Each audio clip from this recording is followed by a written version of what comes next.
Hello बच्चों, तो चलिए इस प्रश्न को पढ़ते हैं। मान ज्ञात कीजिए समाकलन 0 से a dx बट्टा x प्लस वर्गमूल a square minus x square. तो देखो, हमें इस समाकलन का मान ज्ञात करना है। तो प्रश्न में आगे बढ़ने से पहले इस प्रश्न से संबंधित जो मुख्य अवधारणा है उसकी हम चर्चा कर लेते हैं। तो देखो, मुख्य अवधारणा यहाँ पर देखो, निश्चित समाकलन से संबंधित हम एक गुणधर्म जानते हैं कि a से b fx का अगर समाकलन करना हो तो वो किसके बराबर आता है? a से b f a plus b minus x d x इसके बराबर आता है। यानी कि ये जो दो मान है ये आपस में बराबर होंगे। तो अब देखो, हमारे पास में जो समाकलन है उसे हम आई बोल लेते हैं। तो आई बराबर 0 से ए समाकलन डी एक्स बट्टा में एक्स प्लस वर्गमूल ए स्क्वायर माइनस एक्स स्क्वायर। तो यहाँ पर समाकलन करने के लिए हम एक प्रतिस्थापन कर लेते हैं। माना कि x बराबर हम एक बार में a साइन थीटा मान लेते हैं। ठीक है, तो अब हम क्या करते हैं, दोनों तरफ x के सापेक्ष अवकलन करते हैं। तो बाएं पक्ष में तो एक आ जाएगा और दाएं पक्ष में अवकलन करेंगे तो a तो अचर है तो ये बाहर हो गया। फिर साइन थीटा का अवकलन कॉस थीटा और पुनः हम थीटा का अवकलन करेंगे श्रृंखला नियम से x के सापेक्ष, तो डी थीटा बट्टा में डी एक्स ये आएगा। तो अगर हम यहाँ से डी एक्स का मान निकाल रहे हैं तो वो किसके बराबर आएगा? a cos theta d theta के बराबर आएगा। ठीक है, तो अब अगर हमने प्रतिस्थापन किया तो सीमा भी बदलेगी। तो सीमा x बराबर जो शून्य थी, ठीक है, तो यहाँ पर x बराबर 0 रखेंगे तो थीटा का मान क्या आएगा? थीटा का मान भी 0 आ जाएगा। फिर अगर x बराबर a है तो जो सीमा है थीटा वो क्या आएगी? देखो, यहाँ पर साइन थीटा बराबर में अगर x बराबर a है तो a से a विभाजित हो गया, यानी साइन थीटा बराबर 1 और थीटा का मान क्या हो जाएगा? पाई बट्टा 2 हो जाएगा। तो अब सीमा जो है वो 0 से पाई बट्टा 2 लगेगी। तो आई बराबर में क्या आ जाएगा? समाकलन 0 से पाई बट्टा 2। ठीक है, और यहाँ पर देखो dx का मान क्या है? a cos theta d theta. तो a cos theta d theta आ गया बट्टा में, देखो बट्टा में यहाँ पर x का मान क्या है? a साइन थीटा, तो a साइन थीटा प्लस में वर्गमूल में a स्क्वायर माइनस में एक्स स्क्वायर है, तो x का मान a साइन थीटा है तो a square sine square theta ये बन जाएगा वर्गमूल के अंदर।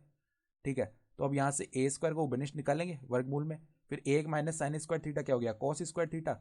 तो जब दोनों पद हम वर्गमूल के बाहर लेंगे तो यहाँ पर a कॉस थीटा आ जाएगा बाहर। तो देखो 0 से पाई बट्टा 2 a cos theta d theta बट्टा में यहाँ से a साइन थीटा प्लस में आ जाएगा a कॉस थीटा। तो देखो a जो है वो ऊपर व नीचे से उभयनिष्ठ आके यहाँ पे विभाजित हो जाएगा, यानी ये मान आ गया 0 से पाई बट्टा 2 कॉस थीटा डी थीटा बट्टा में साइन थीटा प्लस में कॉस थीटा। ठीक है, ये मान आ चुका है। अब इसको हम एक बार समीकरण 1 बोल लेते हैं। ये आई का मान चल रहा है पूरा, तो इसको समीकरण 1 बोला है। अब हम क्या करते हैं, जो हमने गुणधर्म की बात करी थी मुख्य उदाहरण में, वो गुणधर्म यहाँ पे लगाते हैं। तो आई बराबर में देखो 0 से पाई बट्टा 2। अब हमें पहले सीमाएं जोड़नी है, तो पाई बट्टा 2 प्लस 0 पाई बट्टा 2 हो गया, और माइनस में थीटा यानी पाई बट्टा 2 माइनस थीटा रख देंगे यहाँ पर। तो कॉस पाई बट्टा 2 माइनस थीटा डी थीटा बट्टा में साइन पाई बट्टा 2 माइनस थीटा प्लस में कॉस पाई बट्टा 2 माइनस थीटा ये बन गया।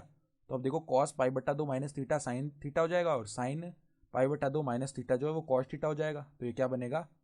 0 से पाई बट्टा 2 और यहाँ पे ऊपर बन जाएगा साइन थीटा डी थीटा बट्टा में नीचे बन जाएगा। देखो, अगर हम कॉस पाई बट्टा 2 माइनस थीटा ये वाला पद पहले लिखें तो यहाँ पे हम क्या लिख सकते हैं? साइन थीटा प्लस में कॉस थीटा, यही बनेगा।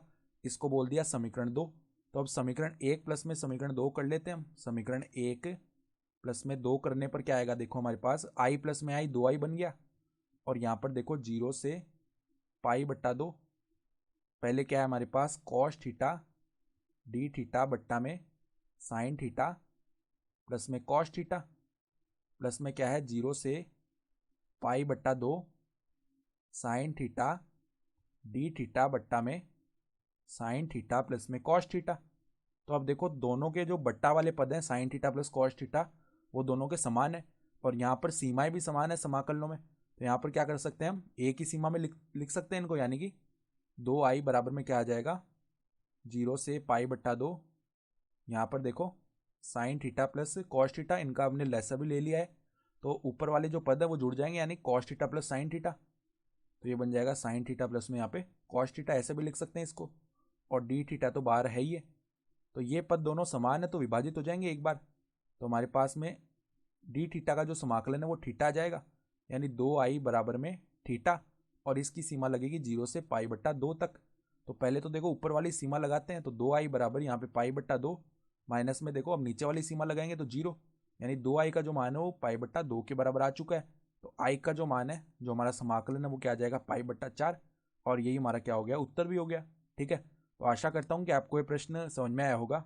धन्यवाद।